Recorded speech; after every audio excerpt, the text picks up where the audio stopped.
episode contains discussions of sexual assault and trauma. Listeners' discretion is advised.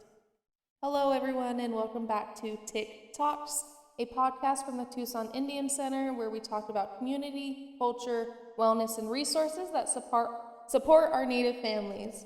My name is Alyssa Dryling. I'll be your host today. And today we're recognizing April as Sexual Assault Awareness and Prevention Month. This is an important time to have conversations that can sometimes feel difficult, but they are necessary for healing, education, and prevention.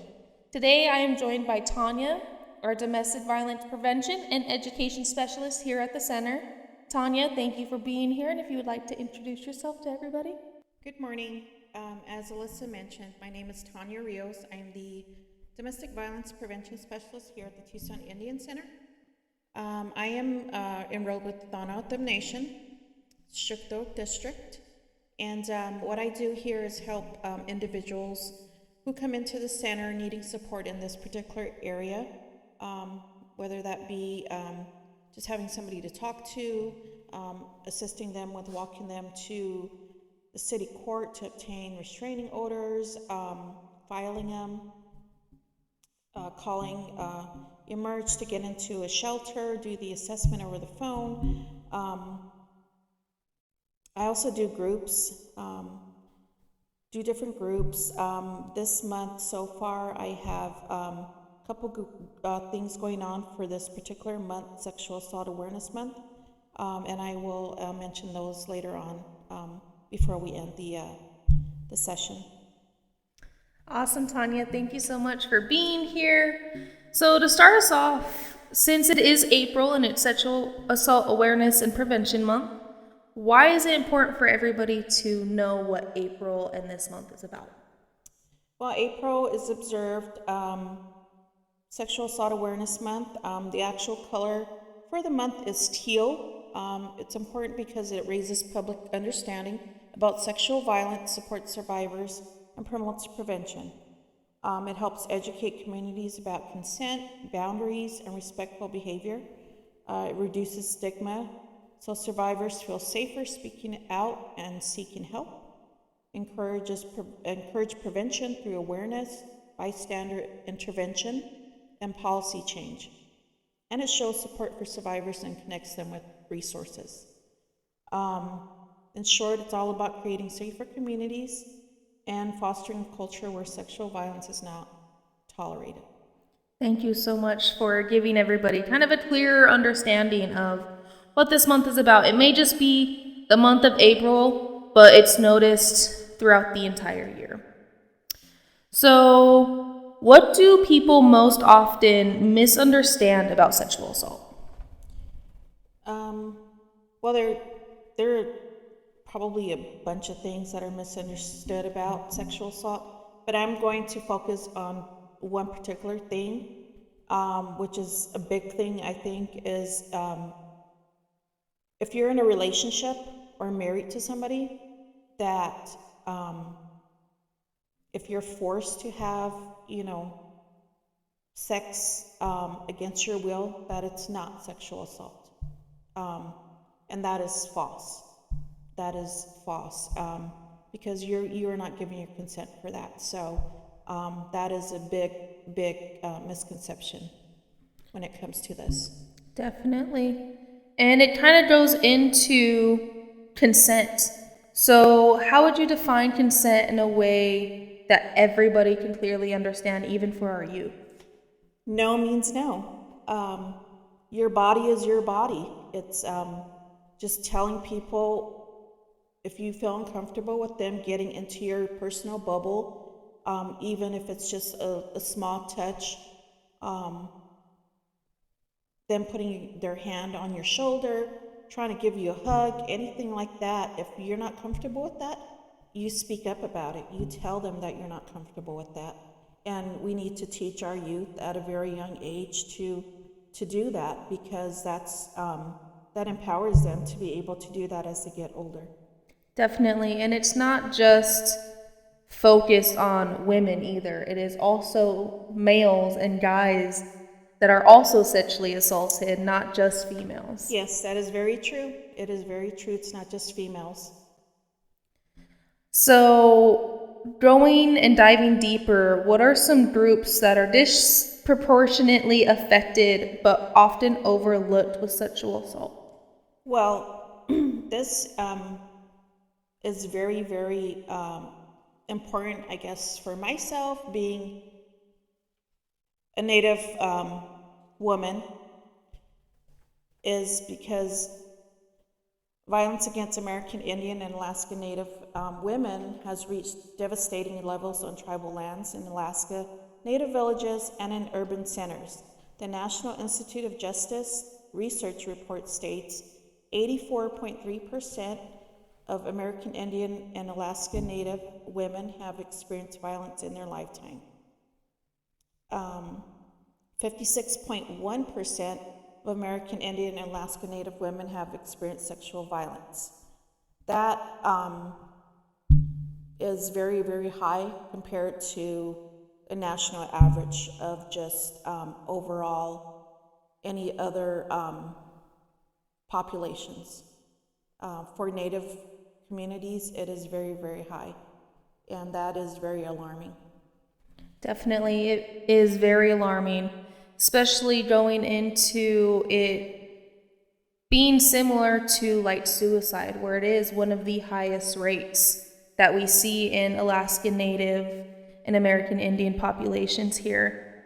So it's a way to spread awareness and let everybody know that it is out there.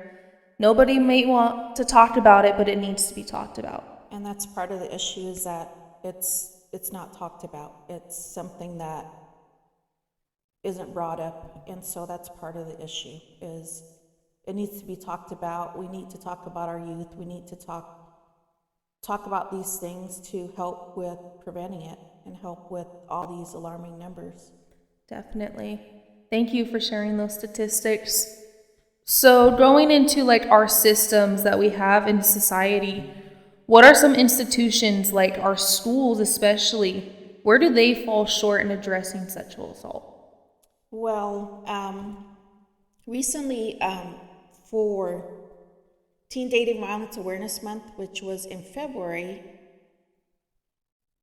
I did a couple of groups with youth here with the Tucson Indian Center Youth Coalition and with Goodwill. I gave them surveys to fill out. They were anonymous, and it was 10 questions related to teen dating violence. And some of those, I just wanted to see how much they knew about the topic overall, what if they had any experience themselves, if they had to unfortunately experience anything that had to do with this topic. And what was alarming was that they actually thought and wanted the schools to start teaching them about healthy relationships. It was 92% of them answered in this group of like 12 kids, 12 youth. They answered that they wish that the schools would teach them about this stuff. Wow. And it's unfortunate that they don't. No. And the students are asking for it. And that's where people like me come in to try to get into those schools or these after-school programs to try and teach them stuff like this, because they are asking to learn about things like this. They're wanting to know. Yeah. And I also believe that this generation, they could just go and look something up. And they could get false information from some random website or some random AI chatbot. So it's definitely needed for a trusted adult to come into our schools and talk about sexual assault, healthy relationships, mental health, suicide. Because kids these days are savvy. No, or just by doing these groups with them, I am learning that they think the opposite. They're doing all these things, and I'm like, whoa, like, where are these kids getting this from? But it's the fact that they don't know. Yeah. They aren't being taught what's a healthy relationship like. What are red flags to look out for? What is wrong and what is right, what isn't healthy. But it blows my mind, that some of the things that they think is just a normal thing. Yeah. Yeah, it's scary.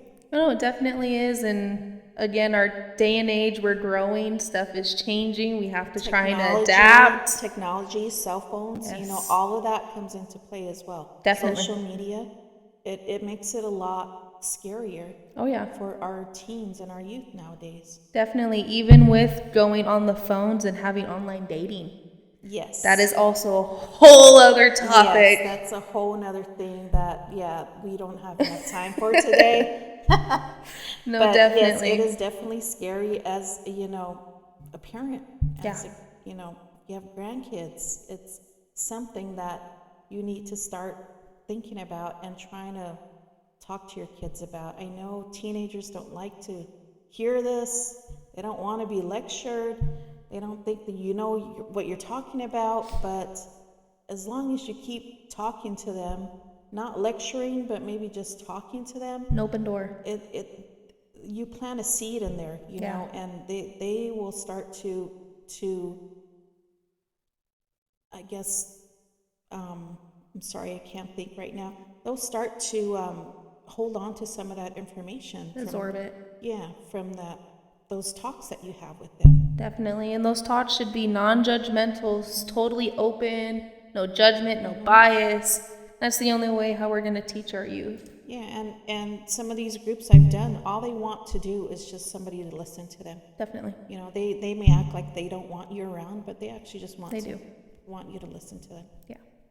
Thank you so much. So before we kind of end our episode today, if the listeners are to remember one thing from this conversation, what should that one thing be? Just to be non-judgmental. Individuals are victims. They should not be blamed for being a victim and what happened to them. Please believe them. If they came to you and told you about what happened to them, please believe that it took a lot for them to do that, because most people don't tell. They don't ask for help. They don't come up and tell anybody about their story because, for one thing, they feel ashamed. They feel embarrassed. So just be supportive. Be supportive.